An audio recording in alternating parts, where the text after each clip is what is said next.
ಈಗ ನೋಡ್ರಿ, ಹತಾಶ ಆಗೋ ಇವತ್ತಿಂದ ಏನು ರಿಸಲ್ಟ್ ಅಲ್ಲ. ನಾವು 1 ಸೀಟ್ ಗೆದ್ದಿದ್ದೀವಿ, 9 ಸೀಟ್ ಗೆದ್ದಿದ್ದೀವಿ. 1 ಸೀಟ್ ಹಿಂದೆ ಇದ್ದಾಗ 9 ಸೀಟ್ ಗೆದ್ದಿದ್ದೀವಿ.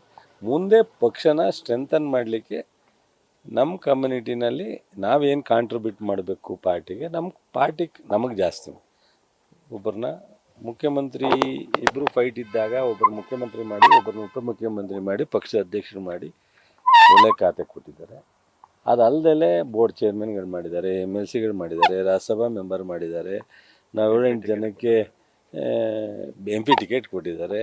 ಮತ್ತು ಬೇರೆ ಬೇರೆ ರೀತಿಯಲ್ಲಿ ಈಗ ರಾಜೀವ್ ಗೌಡ ಇರ್ಬೋದು, ನಾರಾಯಣ ಸ್ವಾಮಿ ಇರ್ಬೋದು, ಲೇಡಿ ಆರತಿ ಕೃಷ್ಣ ಇರ್ಬೋದು, ಗೋವಿಂದರಾಜ ಇರ್ಬೋದು, ಈ ಥರದ್ದೆಲ್ಲ ಕೊಟ್ಟಿದ್ದಾರೆ. ಇಷ್ಟೆಲ್ಲ ಕೊಟ್ಟು ಸೊ ನಮ್ಮ ಕಮ್ಯುನಿಟಿನ ನಾವು ಹೆಚ್ಚು ಕಾಂಗ್ರೆಸ್ಗೆ ಪ್ರಬಲವಾಗಿ ನಿಲ್ಲೋ ಥರದ ಮಾಡಬೇಕು ಅನ್ನೋದಷ್ಟೇ ಜನರಲ್ಲಾಗಿ ಡಿಸ್ಕಷನ್. ಸರ್, ಯಾರ ನೇತೃತ್ವದಲ್ಲಿ ಹೋಗ್ಬೇಕಂತ ಸರ್? ಈಗ ಕಾಂಗ್ರೆಸ್ ಅಲ್ಲಿ ಒಕ್ಕಲಿಗರ ನೇತೃತ್ವ, ಒಕ್ಕಲಿಗರದೇನು DK ಶಿವಕುಮಾರ್, ಒಕ್ಕಲಿಗರ ಲೀಡರ್ಶಿಪ್ DK ಶಿವಕುಮಾರೇನೆ.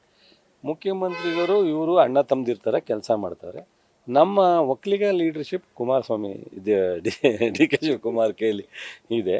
ಸೊ ಸಿದ್ದರಾಮಯ್ಯನವರು ಅವ್ರದ್ದು ಡಿಫರೆನ್ಸ್ ಇಲ್ಲದೆ ಇದ್ರೂ ಈ ರೀತಿ ಹಿನ್ನಡೆ ಆಗಿದೆ. ಇದನ್ನು ಸರಿಪಡಿಸ್ಕೋಬೇಕು ಅನ್ನೋದು ಅಷ್ಟೇ ಬಿಟ್ಟರೆ ಏನು ಬೇರೆ. ನಾಳೆ ಸೆಂಟ್ರಲ್ ಮಿನಿಸ್ಟರ್ ರಾಜ್ಯಕ್ಕೆ ಬರ್ತಾ ಇದ್ದಾರೆ. ಈ ಸಂದರ್ಭದಲ್ಲಿ ಇಲ್ಲಿ ಕಾಂಗ್ರೆಸ್ ಒಕ್ಕಲಿಗ ನಾಯಕರು ಸಭೆ ಕರೆದಿರೋದು. ನೋಡ್ರಿ, 2008ರಲ್ಲಿ 37 ಸೀಟ್ ತೊಗೊಂಡು ಮುಖ್ಯಮಂತ್ರಿ ಆದರು. 2023ಕ್ಕೆ ಡ್ಯಾಮೇಜ್ ಮಾಡ್ಕೊಳ್ಳಿಲ್ವಾ? 2023ಕ್ಕೆ ನಾವು 136 ತಗೊಂಡು ಈಗ ನಾವು ಸೋತಿದ್ದೀವಿ ಅಂತಿಲ್ಲ, 1ರಿಂದ 9 ಗೆದ್ದಿದ್ದೀವಿ.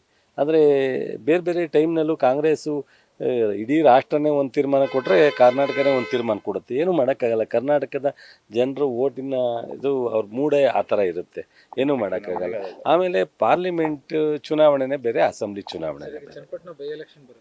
ಅದಕ್ಕೆ ನೋಡಿ ಪಾರ್ಟಿ ಇನ್ನೂ DK ಶಿವಕುಮಾರ್ ಅವರು ಕ್ಯಾಂಡಿಡೇಟ್ ಆಗ್ತಾರೆ ಅನ್ನೋದು. DK ಶಿವಕುಮಾರ್ ಅದಿನ್ನೂ ಪಕ್ಷ ತೀರ್ಮಾನ ಮಾಡ್ತಾರೆ. ಅವ್ರು ನಿಂತ್ಕೊಳ್ಳಲ್ಲ ಅಂತ ಹೇಳೋರೆ. ಪಕ್ಷ ಅಧ್ಯಕ್ಷರೇ DK ಶಿವಕುಮಾರ್ ಮುಖ್ಯಮಂತ್ರಿಗಳು ಏನು ತೀರ್ಮಾನ ತಗೋತಾರೆ ಅದಾಗ. ನ್ಯೂಸ್ ಫಸ್ಟ್, ನಿರ್ಭೀತಿಯಿಂದ ನಿಮ್ಮ ಪರವಾಗಿ.